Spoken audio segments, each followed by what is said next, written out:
I have been growing out my hair for some time now, and it just needed to be styled and create a shape. And with this style, a mullet, mohawk, I wanted to have the ends clipped this way. Once it's straightened, it can continue to grow and I can begin to train it. But this is a style I could definitely keep up.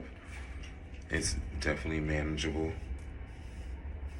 I just use a wide tooth comb after I have flat ironed it and gave it a little body.